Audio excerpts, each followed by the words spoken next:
Okay, I will call this Seneca County Commissioners meeting to order for Thursday, November 18th. Please join me in the pledge. I pledge allegiance to the flag of the United States of America and to the republic for which it stands, one nation under God, indivisible, with liberty and justice for all. Please join with me for a short prayer. Heavenly Father, we ask for your guidance as we deliberate items that should be in the best interest of those people we represent, the fine people of Seneca County. We ask you a simple prayer, and that is to please lead us where you need us. We ask this through your Son. Amen. Amen. Okay, roll call, please, Kylie. Commissioner Kirschner? Here. Commissioner Schuff? Here. Commissioner Paradiso is online with us. He's not feeling very well today, so we thought it best to keep him at a good distance. I don't think any germs can jump out of a Zoom call. Let's hope that's true. So just to let everyone know, there may be some folks here for Senate Bill 52 hearing. We can't have that until 11 because that's when it was advertised. So what we'll probably do is go through the agenda, and if we are done significantly before 11, we'll recess and then come back at 11. So that's the plan. So I need to accept a motion to approve the digital audio video recording of the previous board session held Thursday, November 4th. I'll make that motion. And I will second. Roll call, please. Commissioner Schuff? Yes. Commissioner Kirschner? Yes. So we want to put Charlene on first. You want to do the, I'm good. are you prepared, Charlene? Yeah. Sure. First take a second to get it done. So, good morning, everyone. We have had a request from the Seneca County Land Bank regarding a CHIP loan. And I'm just going to go through the information with you. The CHIP loan basically is held by Seneca County Commissioners, so it is your decision if we forgive it or not. By ODSA standards, you are allowed to forgive it and not require repayment, just so we have that information. So the Seneca County Land Bank is asking if the commissioners would consider, right now you're considering, you're not giving any formal action, forgiving the current debt on Mr. Browning's property located at 317 South Union Street, Fostoria, Ohio. Mr. Browning passed away in 2016, and he does have survivors, but they have no interest in the property whatsoever, and the property has fallen into disrepair. The city of Fostoria would like to see the home demolished, and they would like to see it foreclosed upon by the Seneca County Land Revitalization Corp., which is the land bank. Before proceeding with the foreclosure process, the land bank wants to know, would you consider forgiving the outstanding debt? The outstanding debt is a total of $9,360. Mr. Brown was assisted in 2003. I have a typo on the notes that I sent Stacy, but it was 2003, in the amount of $16,449. The original amount of the loan was reduced by $708.90 per year for a maximum of 10 years, for a total reduction of $7,089. That's per the terms of the promissory note and mortgage. No interest accrues on that debt. It is your discretion to forgive that. So we are here on behalf of the Land Bank's request to ask for your consideration. Regional planning, after reviewing all the regulations, would recommend that it's in the best interest to do so. So was the resolution unanimous by the land bank? Pardon? Was the resolution unanimous by the land bank? She sent me a letter, so I am assuming that the land bank wants to acquire the property. Okay. Stacy, from a financial standpoint, that $9,000 worth, what's the mechanics of that? Do we actually take a loss of $9,000? Basically, we're forgiving the loan. Okay, so it's money that we have not collected that will go into the general fund? It would go into the, Home program fund, which would have to then be used to do these types of services as well. So that's kind of like a revolving program? Yes, sir. So it would give us less opportunity to do this again down the road. Do you have any idea how much is in that fund?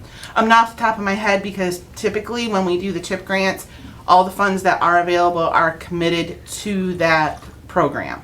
Okay. So we try to go through them as quickly as possible. So the purpose of the land bank is to eliminate blight, and hopefully to, this property, I assume, then would be raised, That would be correct. and landowners beside the property would have the opportunity to buy it. from my That'll understanding. go back on the tax rolls theoretically. So what we lose here, it'll take time, but we'll gain in tax, real estate taxes over a period of time, right? Yes.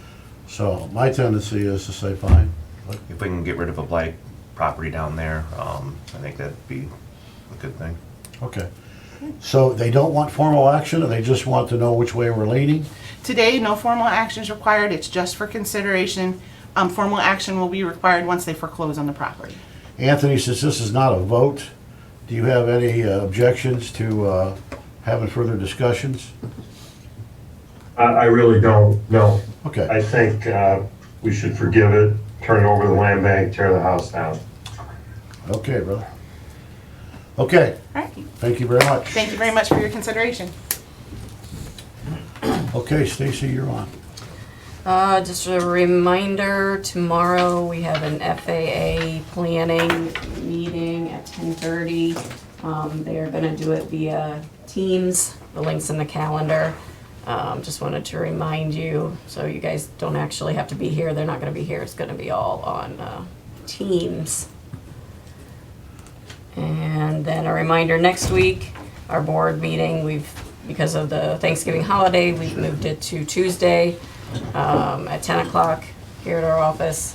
Also live on Facebook and Zoom. I would like, since Tony's out, maybe hold off on doing budgets till Tuesday. Yeah, I mean, I know that you've got some preliminary budgets put together, I know that we've discussed them, but I think it's best if all three of us have input when that discussion takes place. So, it's only a few days from now. So we'll go into the budget discussions on Tuesday. I would expect that meeting would be longer than most. So anybody that comes, be prepared. Yeah, I think that's the best way to handle it. Other than that, that's all I had on my report. Just Okay. reminders. Tyler, Commissioner reports. Yeah, thank you, President Kirschner. Had a very busy week here, last week and a half. Hit all corners of the county. Yesterday we had a ribbon cutting at Seneca East. They put up a new charging station here, and that was provided by North Central Electric. Looking at it now, we now have a charging station at each corner of the county. There's one in Fostoria, two here in Tiffin that I know about, and then one out there in the east end of the county. So congratulations to Seneca East and what they've done out there for that. We continue with our broadband internet discussions. We conducted interviews here just this last week, got to hear from some really good candidates. So the group has leaning one way is which direction to go, but I'll let TSEP and those folks make that announcement, make it official. But one thing that the commissioners are very proactive on, and one thing that we want to get accomplished is getting improved broadband service out into the rural areas of the county to help our agricultural businesses and the villages out there that have poor service. With everything going on right now, a lot of people are working more remotely from home with COVID. So it's one thing that's a priority here in the commissioner's office for us.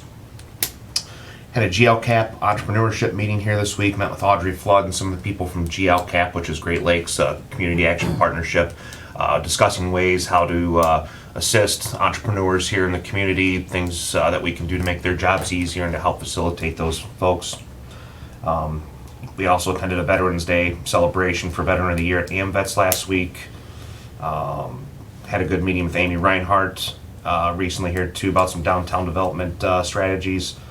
We also wrapped up our Seneca County Sweep program in Bettsville last week, so we hit every village here in the entire county.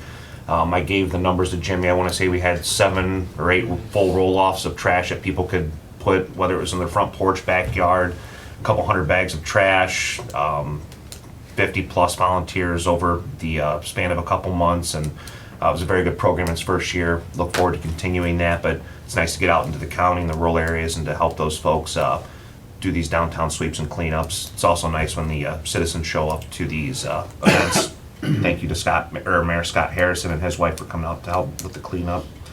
That's about all I have for my report.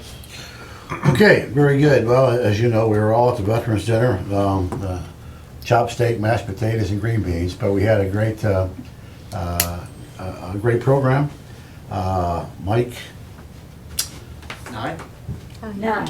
thank you, was the Veteran of the Year. We actually had one a few weeks ago because we didn't have one for 2020, so we have 2 of those done.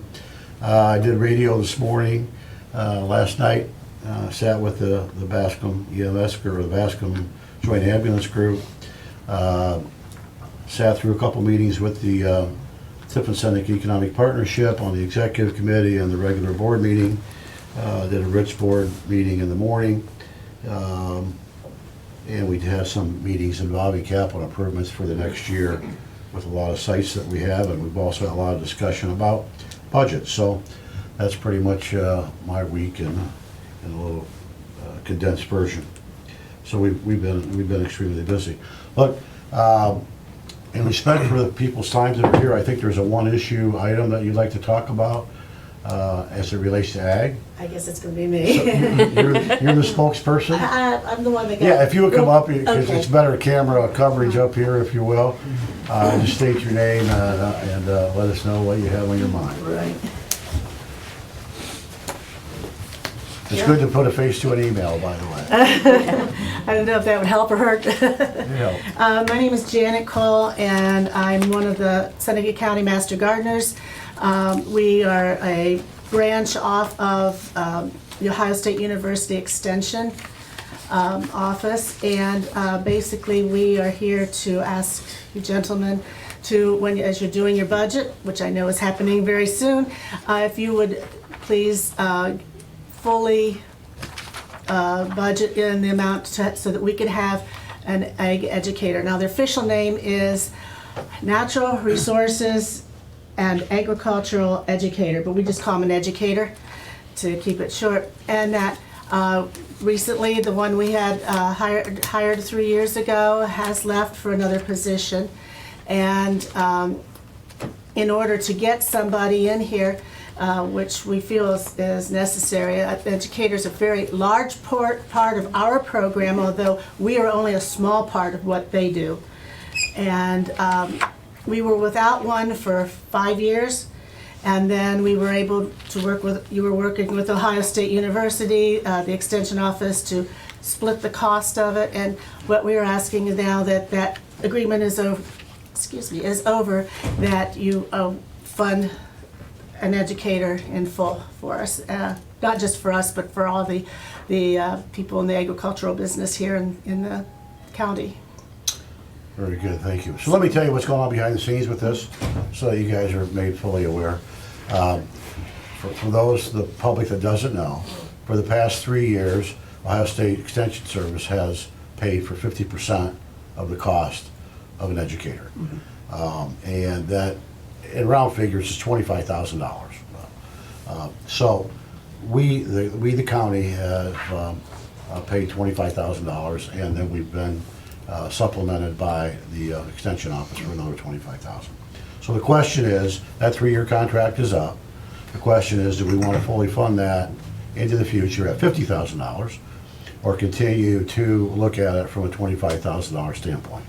We had some of the folks in, had a decent conversation with them, asking them if there was a possibility to team with another county to split the costs. A neighboring county, in many situations, the educator does cover a couple of counties. Have not heard back from them about that. We have a number of advocates, for this position. Janet, you're one of them. Jody Reinbold at the Tiffin Community Charitable Trust is another one who's been advocating for it. Judge We have Kelbley. Pardon me? Judge Kelbley. Judge Kelbley. We have had conversations with the Department of Ag in Columbus. And, we want to be able to fund as much of it as we can. So, our thought process, and I don't know where we're gonna end up, but our discussions have been, look, we get somebody on and pay them full for the first 6 months, and hopefully during that 6 months, we'll be able to come up with some additional funding that would finish out the year. I mean, that's not the greatest solution, but it is, for somebody getting hired, but it is a thought. Hire somebody on a half-time basis, and fund them for the entire year. So, we are not dismissing it by any sense of the imagination. We had the conversations with the Department of Agriculture in the state of Ohio, with the Extension Service, with Representative Reineke, or with Senator Reineke, excuse me, Representative Click, So it's probably, for this amount of money, it's probably the most discussion we've had about any budget item, okay? Keep in mind that the county budget is about $19.5 million. So we understand, and I gotta give kudos to Holly Stacy because she was the one, as a commissioner, who really got this going and advocated for it. And if we do hire someone else, I would actually, if she would, like to see her be part of that interview because she knows her stuff when it comes to what questions to ask and those kind of things. So, I don't know if I've answered your questions. I can tell you that we are, certainly wanting to do something in the area. We don't know until the final budget numbers come out, what exactly we're gonna have available. We'd like to hear back from the folks that were in here regarding whether or not there's any chance to partner with another county. Have not, again, had any conversation with that at all.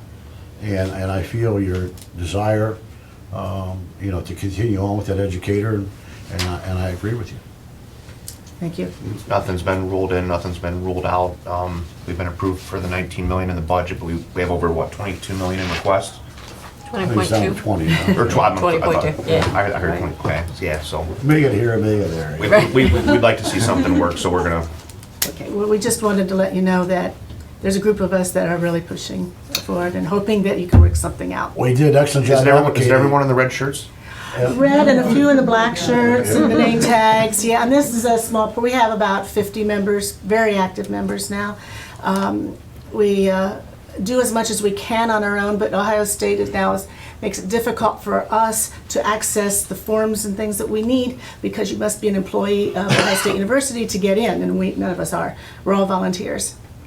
Well, this is living proof that, when folks want to advocate for something, the best thing to do is let them know and, give us an opportunity to make a decision. So I applaud each of you for showing up. And you're welcome any other Thursday at 10 except when we meet on Tuesdays. It's great to have you.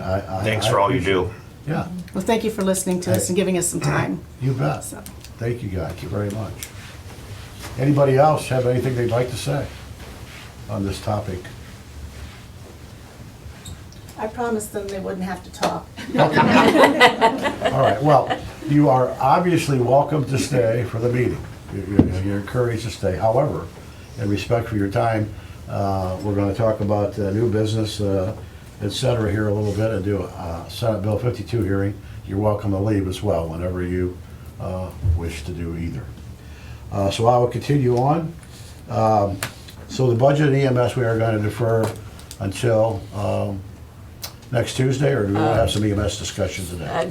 The only thing, following up from our last EMS meeting at NCOESC, we had talked about sending a letter to the districts that have opted out.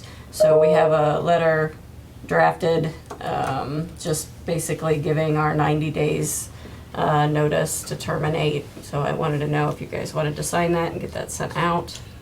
Yeah, I think so. I mean, as a matter of full transparency, I did have that meeting with Bascom last night and told them that, from a standpoint, from a contractual standpoint, we don't really have any choice that once they say they're not going to be in the system anymore, that we have the 90-day option. They've basically given us the 90 days their own. I think that the contract that we have with all the ambulance districts is pretty much expired now. Is that true or not true? It's an ongoing contract. Ongoing.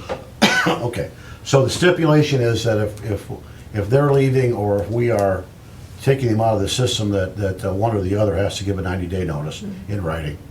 And that's what we're doing. But again, as a matter of full transparency, what I want to say is that I told them that once they receive that letter, that they may want to try to renegotiate that contract and should call us I think we're able to do it in executive session. I'm not sure under what parameters we're able to do that, but I'm sure what'll happen is that we'll get a call asking to renegotiate that for a period of time. So just so I'm clear, the entire county's in except for Bascom? As far as we know at this point, I believe that to be true. We don't have a formal letter from up northeast, Adams, et cetera, because they're under a, under a separate agreement with Firelands. But as far as we know, the other four will be joining a eventual countywide system. Got Because it's a hand raised? Yes, Can I ask a question? sure.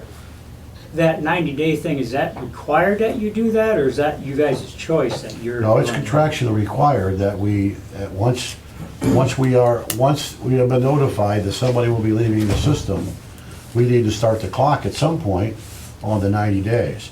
Yeah, as I told last night, as far as Bascom is concerned, we probably won't get a joint ambulance district for the county formed until, my best guess is late 22 or early 23. And that's why I came out last night saying, we hang in there with us for that period of time, and then you could opt out at the end. But obviously that decision was made to opt out of the system on the part of Bascom. So if the decision was made with Bascom not to be part of the county system anymore, then we have to give the notice in 90 days from per legal counsel. That's a legal thing, you're saying? Yeah. Again, as I told you last night, and I'm staying That's fast through the on county prosecutor? that, once you guys get the notice, then I would ask that you would call us, and we can then, look at the contract and see what it would make for an easier transition. Okay, but we'd like to sit down with you guys anyways and talk to you about some Yeah. different things too, so. Yeah, I appreciate that, and we will do that. I mean, my thoughts. Yeah, I yeah, we're spent glad way you too came much to the time meeting. last night talking about it. And I Appreciate wish you guys to stay in, and I wish you would decide to opt out later if that was your choice. But what you decide is to opt out now, and then, if it works, maybe sometime in the future come in. That probably won't work for us, because by that time, we will have built a station someplace else, and I don't need to repeat all the stuff we talked about last Right, night, but right, that's where we're at. So when do you think we'll be receiving the letter? Well, as soon as we sign it and mail it, however long the, Yeah, I'll email it out to everybody today, but I will send it certified, so. Okay. Commissioner, yes, Tony, I support sending the letter, and with the 90-day notice, the pharmacy board needs a 60-day notice. So Kevin, I hear you're in there. We would need to meet commissioners and the Bascom board sooner than later upon receipt of this letter. Because 30 days after the letter was out, Ken will notify the pharmacy board. So if we're gonna negotiate something, we need to do it in the first 30 days. yeah, even before we know we know what's gonna happen here, right? So if you guys can get together and come up with a couple of dates that you could meet with us. Yeah, we'll get that around right away. I think that's right. We do have budgets next Tuesday. There'll probably be a long meeting, but I'm willing to stay afterwards and have a conversation with you. That's when our session is. Yeah. If it's easier for you guys to do it. You want us to somebody- get ahold of Stacy to see when you guys are Yeah, available? Stacy will do the Okay. scheduling, yeah. Okay, sounds good. Again, the motivation is, and I want to make it very clear, is that we have the best service we can have for the citizens of Seneca County, however that works out, so that people, when they have an emergency situation, somebody is there to take care of them. That's our goal. There's no other motivation than that. And that was ours also. Yeah. We have a difference of opinion as to how to get there, right? But that's everybody's goal. Yes. Absolutely. So we want to make sure that we put systems in place that can reasonably assure us that will happen. Good. Okay? Anything else with EMS? All right, then we might as well get into new business. Okay. Let's see here.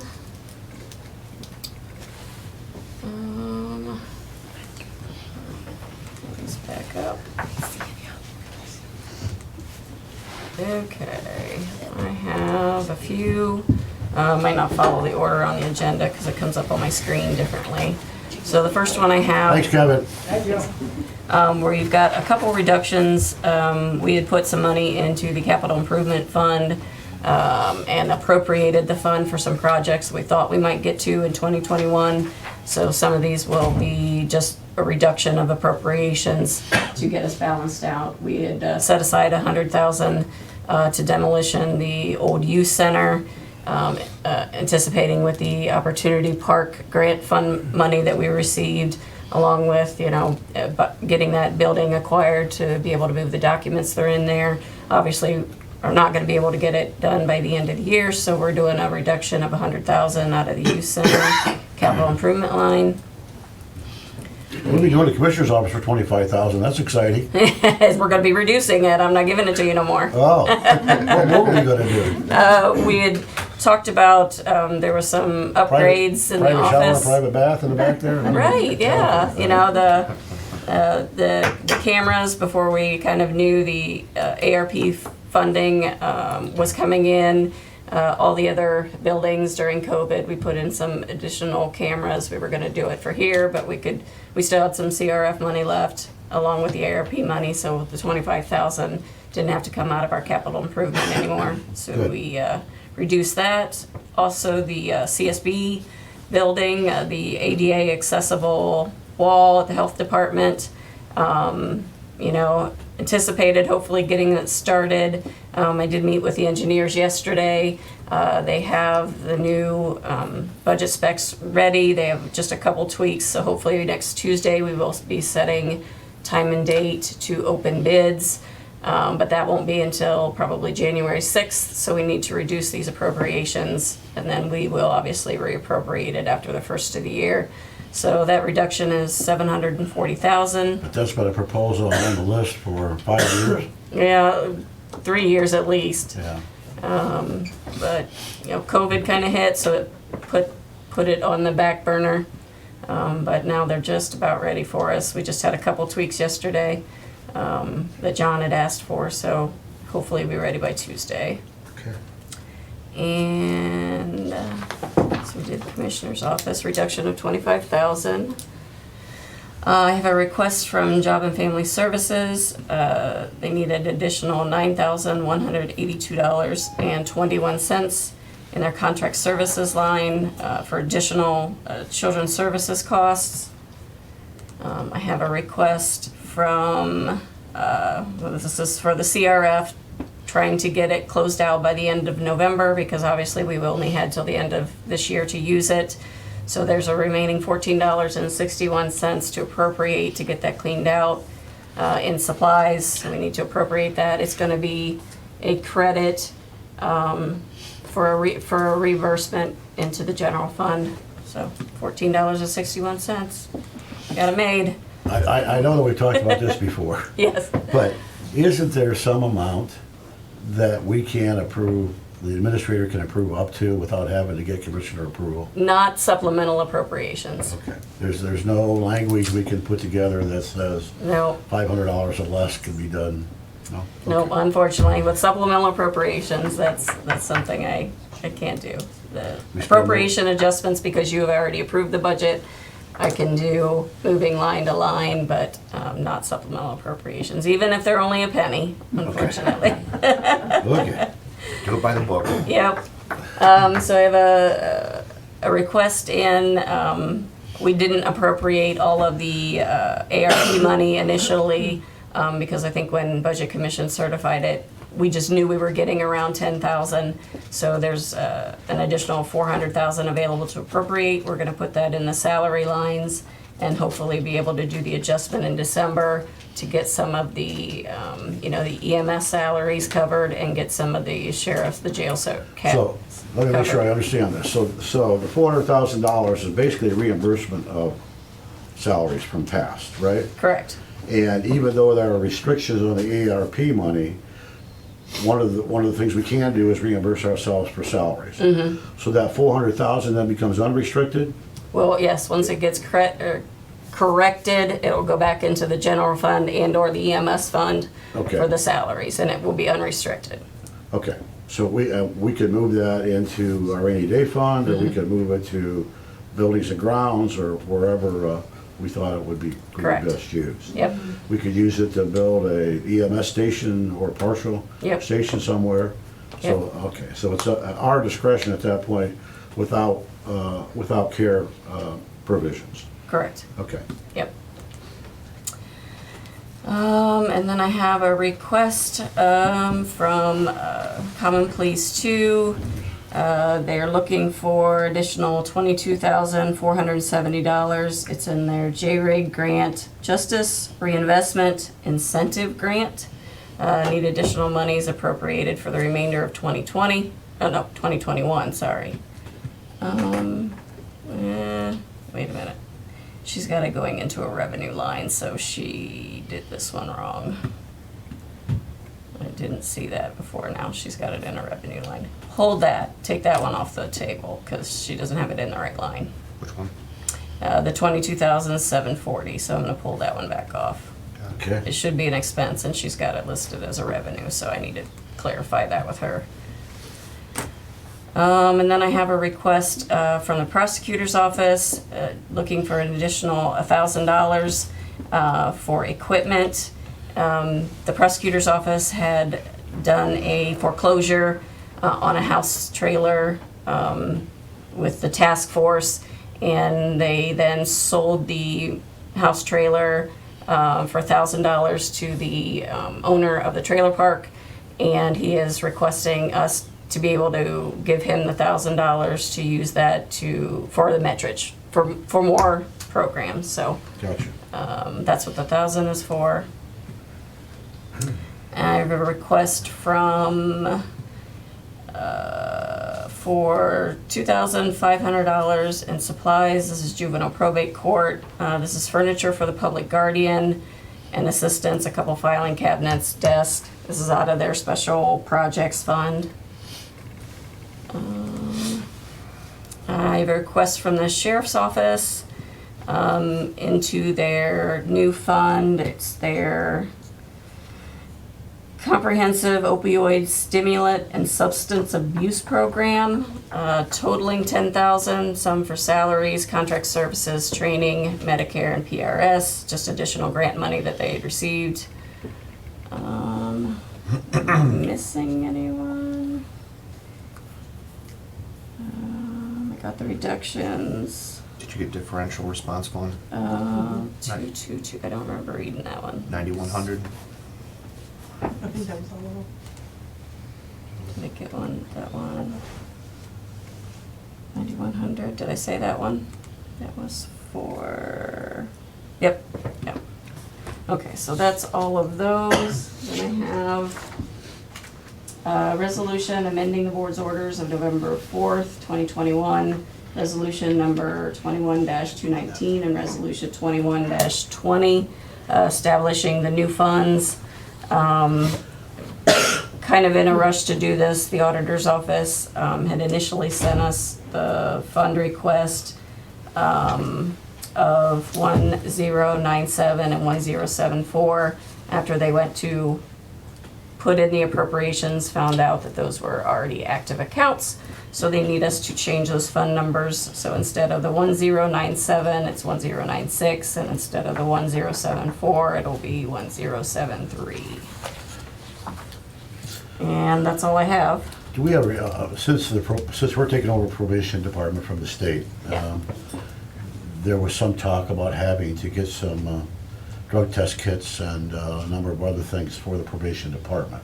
Have we had any requests for that money at this point? Judge Sheff submitted that in his budget for 2022. So 'cause as part of the 2022 budget, we'll Yep. have that discussion? Yep. I didn't know if that was outside that or not. Nope, Okay. he put that in his budget request for next year, because that will have to come out of his general fund.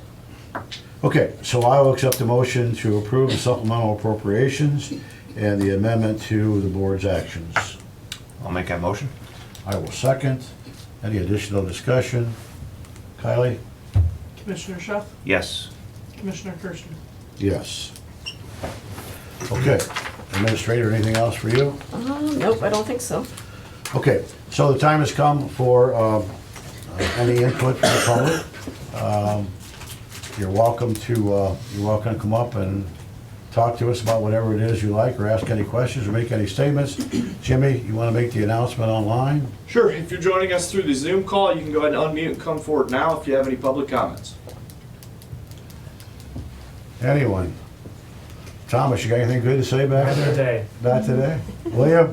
I do, yeah. Bill Frankert, a couple things. I was with Tyler for the broadband meeting as far as with Adams Township. Great meeting, well put together. That was, I think we're heading in a good direction there. Also, as a farmer, 4-H advisor, I concur with Master Gardeners that we do need an ag educator in the county. And I'd be willing to serve on a committee with, to help, search for somebody. So when that point in time comes, I'm willing to help out with that. Okay. Have they put an application out for a new educator, or they're waiting? It's kind of the cart and the horse right now, because we had the extension office people in, but they haven't followed up. So I'm a little concerned about that, I gotta tell you. I think they're waiting to find out if there'll be any money. But we asked them the question about, can we split it with another county, or, would you consider a half-time person? And we've gotten no response. I can't tell you, I Okay. don't know. So, you might want to boost that suggestion that we need a little more communication, especially since we're in the middle of trying to make a budget decision. As I said, the options are to hire somebody full-time for 6 months and ask the good Lord to find us the rest of the money, or to hire somebody half-time. See what we can do. Okay. Thank you. Yeah, I'd like to know which direction you'd like to go. Because obviously, if we hire somebody full-time for 6 months, we're gonna want the extensions office help in trying to find some state money or, some grant money. Okay, anybody else for anything? All right, it is 11:36, Jimmy. We cannot do our hearing on. 10:36. 10:36? Yeah. Somebody changed my damn clock. Daylight savings time, yeah. 10:36. We missed a clock. The meeting went awful long.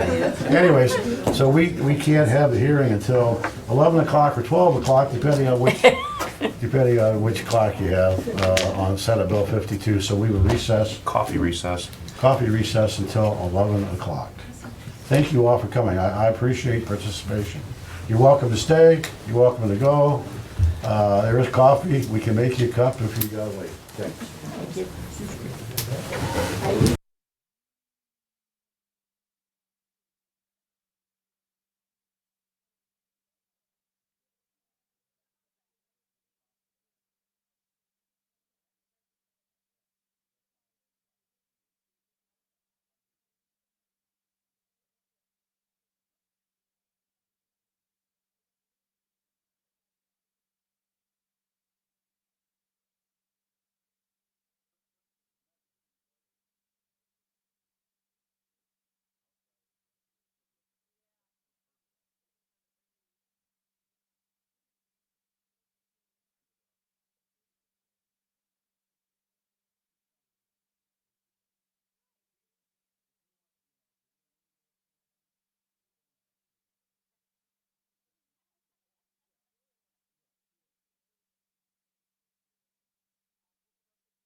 Okay, we are back from recess at 11 o'clock, which is the time that we had designated as a public hearing on Senate Bill 52.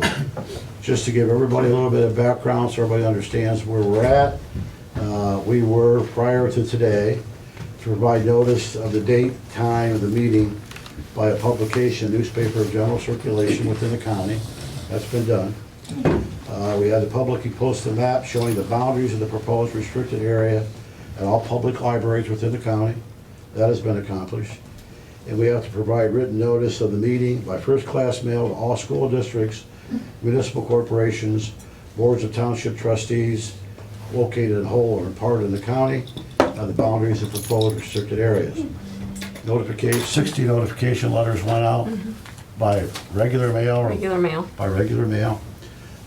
So we have arrived then at the day, which is more than 30 days out from when all this happened.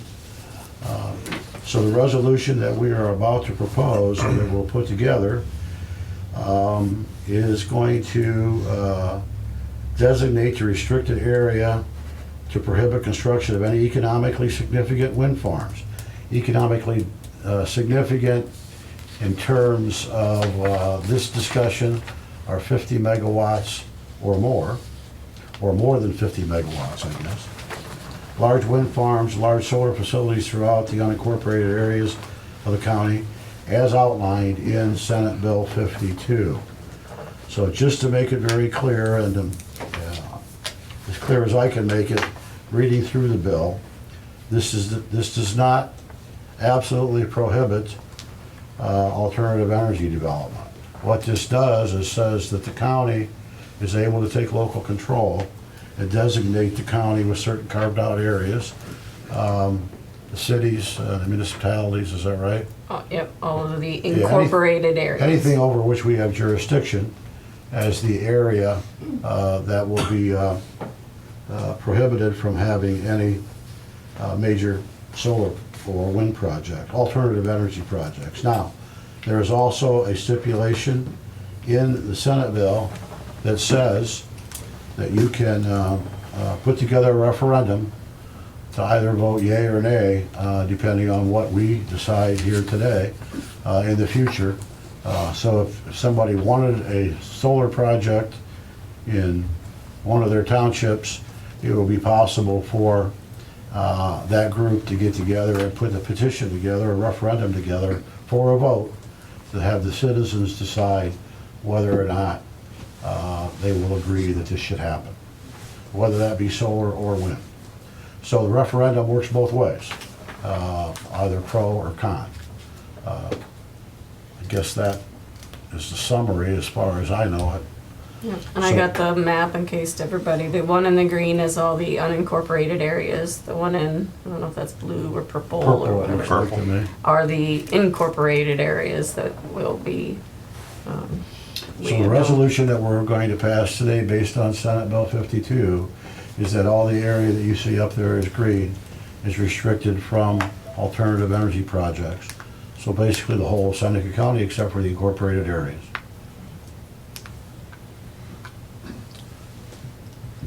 Anything else you have to add to that? Nope. It says the resolution, if passed today, becomes effect 30 days after its adoption unless the board receives a petition for a referendum with a significant number of signatures, or sufficient number of signatures. I think that's, the referendum requires 8% of those who voted in the last general election, I believe. I'm not absolutely certain of that. I'm a long way away from my law degree, so I think that's true though. So do we have the language that we are going to propose today, Stacy? Well, we didn't Write the resolution, but that would be the title, is designating the restricted areas. Obviously, we'll include the language of the megawatts and, Okay. yep. But we, depending on how the hearing went, how the public responded. So will we formally approve this on Tuesday, is that what we're thinking, or? You can either do it today, or you can wait till Tuesday and we can have the resolution ready. Give us an idea of what you wanted to say. Okay. All right, well, this is kind of a one subject discussion at this point. So I will open it up to the floor for any comments, questions, concerns, narratives. Hold it to a couple of minutes if you will.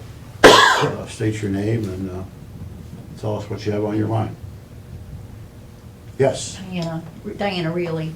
I just wonder if the resolution, will we be able to see that before it's approved? Is there Sure. any way we can view it? Sure, we'll type it up. I think in respect for Commissioner Paradiso, who's not feeling well today, we'll have him be here in case he wants to have any discussion about it on Tuesday. We'll have it prepared, I mean, to be fair, by Monday. Oh, right? yeah, yeah. And we can view that where, how? We'll put it on the website, Jimmy? Yeah. Okay. So you'll just be able to go in and Seneca County, Jim, what is it? SenecaCountyOhio.gov. I'm sure it'll be covered in the local media as well. Okay. But SenecaCountyOhio.gov will have it, Okay. the full resolution there for you to review. All right, thank you. Or just call us and we can email it to you. Yeah, however it's Me or easiest. Kylie. All right, thank you.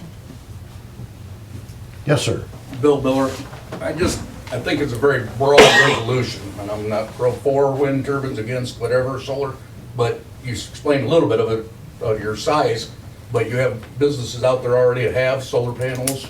Are you restricting that kind of stuff on somebody's warehouse? Well, no. I think the resolution needs to take that size in Well, there too. the Senate bill pretty much takes care of that, Mr. Miller.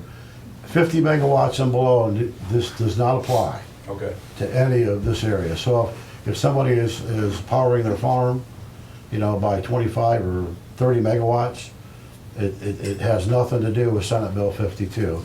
It doesn't fall in that range. okay. I The just only thing worry is- about 20 years ago, 15 years ago, we put alternative energy in, and now we're going the opposite way, so. Seems But like we just- go back and forth, I yeah. wouldn't want to be a business coming into this. But I think that the Senate bill is very well thought out. Mr. Reineke very well thought it out, and that is that it goes both ways. Okay, if in the future, Scipio Township wants to have large industrial turbines or wants to have solar power, they would be able by referendum to exempt areas if they get the signature. So as much as it can work against, it can work for.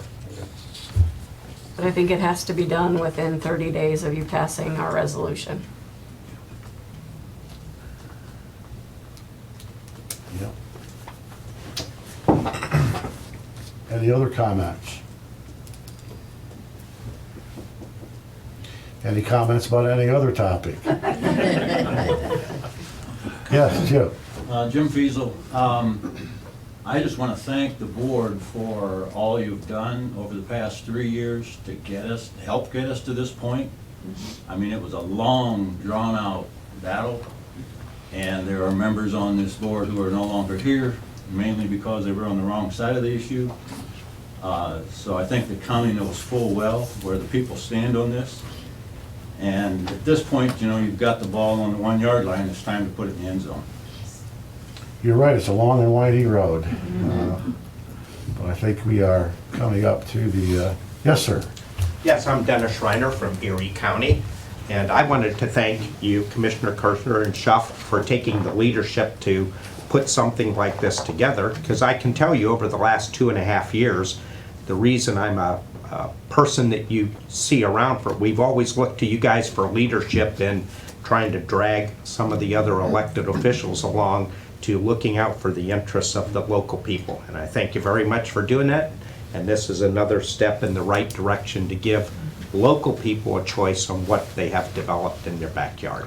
Thank you. Thanks for being here. Frankly, that's the reason I ran a second term. I was one and done, but we were in the middle of this, right, at that time. So I'm definitely out after this one. It's not what you told me. That's it. Yes, sir. Roger Weisenhower. Yes, Roger. Just out of curiosity, what's been your feedback from the township trustees in the? Well, Eden Township actually passed some type of resolution, I think, in their meeting, saying they wanted to be out, for sure. I don't know that we've gotten anything from anybody else. And I only knew that because I read a couple of emails from folks that wrote and told us that. So, I mean, that's wonderful. And I'm glad that they're basically is a sign of support. It has no real legal status, but it is a great sign of support for us. And I got to say, Jim, I don't want to, this isn't a mutual admiration society, but the township trustees, for the most part, across the county, have been very supportive of what we've done. Now, there have been exceptions to that, and some of those trustees aren't trustees anymore. But, you know, there have been some tense moments, right? But I gotta tell you, you know, I come in here and certainly is a priority, but it's not the only priority. You guys carried the ball. You guys told me where to be and when to be there, and you did all the heavy lifting. So for that, I'm appreciative. I'm just glad that we could have a voice up here for you.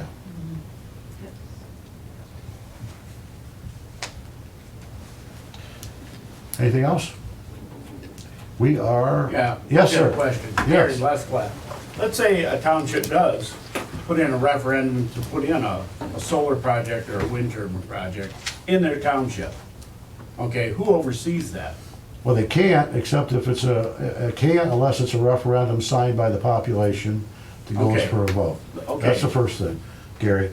The second thing is, the oversight would be the Ohio Power Siting Board in the state of Ohio. I guess my real question is, if somebody comes in and tries to do something like this, how transparent do they have to be? Because they weren't in the past. And so they come in and present something, they should be, everybody should understand what they're voting on. Yeah, I mean, that's a state issue, Gary, I'm sorry to tell you. I can't prohibit somebody from coming into Eden Township and trying to sell, you know, leases on solar power. They're there now, by the way, doing that. I've got 3 or 4 phone calls in the last week from solar power companies and from citizens who are wanting to lease their land. So, you know, it's that, you know, it's COVID, it keeps coming back. Different strain, right? So, you know, we've got a new strain, I think, that's gonna be at us, and that's gonna be solar panels. And I know there's a lot of interest up in Jackson and much interest in Eden because of that transmission facility at Eden. So, you know, hold on to your socks because there's going to be some requests. But here again, the solar project they're thinking putting west of Sycamore, I talked to a trustee over in Township, and they evade questions the same way they did here. They don't. They only discuss things with easement holders, or the easement that the guy that signed it, farmer, whoever, in the past has never fully understood Right. the agreement. And that's my concern, is somebody coming in and doing, it's backdoor stuff again. And I don't know how we can avoid that, other than you say on the vote. Right. If it's more than a 50 megawatt, it's subject to a referendum. Right now, they can't do it at all. By us passing this resolution, they can't. The only way they can is that if 8% of the population in that area votes a referendum to put it on the ballot, to let the citizens decide whether or not they want to have that facility there. Yes, sir. William Seaman from Huron County. By the way, very nice place you have here. Just wanted to tell the gentleman over there, brought that up, when alternative energy has gone up for vote in the state of Michigan, it's lost 17 out of 17 times. So yeah, that was a mantra. That might assuage you when it actually goes to everybody and not just a few landowners. They always lose. But look what happened prior to them getting to that point in Michigan. Well, I mean, you guys know the rap. You know, we get a little bit of traffic online and other places about, you know, backward Seneca County, and these guys are, you know, not looking at the future, and you know, just any variety of things that ideology puts out there. So, I mean, I think that we just have to stick to our commitment that we're not opposed to alternative energy. We just don't believe that this is the best location for it. You know, we're too densely populated. It doesn't make any sense from the amount of wind that we get or for the amount of sun that we get. If you're gonna do it, let's do it where it can be efficient and make sense for the country. Don't do it because you might find an easy target of people that'll cave to allow you to do it. I guess that's my message. I agree. Some of these politicians that want to see the alternative energy, when they propose to put it in their backyard, they're against it, or if it's going off of Martha's Vineyard, they don't want to see it, but they want to put it here in the rural areas or places they don't have to look at, but it seems a little backwards. We got enough desert, let them put out there. Yes.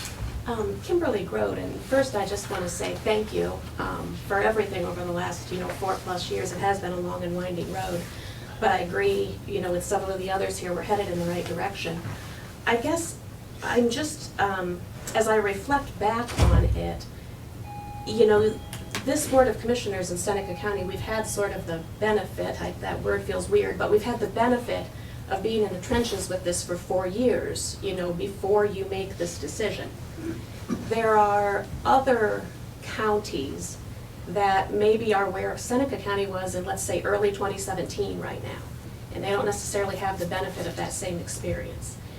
Can you maybe reflect a little on at what point in the process did you begin to sense that the county was really beginning to understand what was being proposed, and did you start hearing more about this? And would you have any advice maybe for other counties that don't have that benefit of 4 years in the trenches? Yeah, I mean, I've offered to go to different commissioners' meetings whenever they would like to have some kind of discussion about that. But it does take it has a life cycle. It does take it on. When I first came 7 years ago, the proposal was wind turbines, and we're gonna, the schools are gonna get another $1 million. You guys are gonna get $1,000 a month per turbine, and you don't have to tax people. You're gonna have all this additional income. Sounded pretty good to me. And then Chris Zeman came in, right, and he was like the lone voice, and said this is crazy stuff. And then they accused him of being a coal miner's daughter or something. He's a big, all kinds of fossil fuel promoter kind of stuff in. And then a number of other folks spoke up. I mean, there was a lot of people that were dominant. You guys, I don't need to go through the names, but, guys presented stuff, and, you can't ignore the facts. It was an evolution of thought over that period of time, because had you folks not come in, I'll guarantee you that those projects would have happened. And I think, frankly, that if the second project in Bloom hadn't appeared, the Republic project might have happened, because you got so many more people solidified, for one cause. The advice just says listen to the facts and listen to the folks, and advocate as much as you can for what you believe is the will of the people. Listen to your constituents and do your homework. Yeah. It's easy that there's different personalities on boards of commissioners too, right? I mean, some people just kind of fold and say, it's just too much of a conflict and I'm not going to mess with it. And some people get out in front of it, and some people are dumb enough to say what they think. So. There you have it. I'd say, I'm Bill Franker from Township level, just a couple caveats from our perspective, that we're a zone township, and folks who want to put up a garage have to come and get a permit and go through that process with it. But all of a sudden, we weren't even in the loop when these leases were out getting signed and stuff with that. So anytime we can have a little more local control what's happening around the area, I think it's a great thing. So. Yeah. Well, I gotta tell you, for a while, when I walked into the office, the furnace kicked on for a couple of years. It got pretty cold here pretty quick. Okay. Anything else? I don't know if anyone online wants to speak, Oh. but you could if you wanted to. Sure. Just hit the unmute button, as always.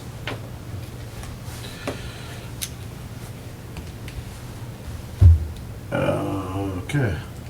Nobody? Don't think I see An anything. hour for Nobody's hands please. up? Okay, Let's it see. is Close 11:19, I got the time right. Yes, what do we Close need the to do? hearing, close the hearing first, and then you can adjourn. Okay, so you need the motion to close the hearing? Just, yeah. Okay, I'll make a motion that we close the hearing. I will second. Any additional discussion? Hearing none. Roll call, please. Commissioner Schuff, Yes. Commissioner Kirschner, Yes. Okay, 11:20, we are adjourned.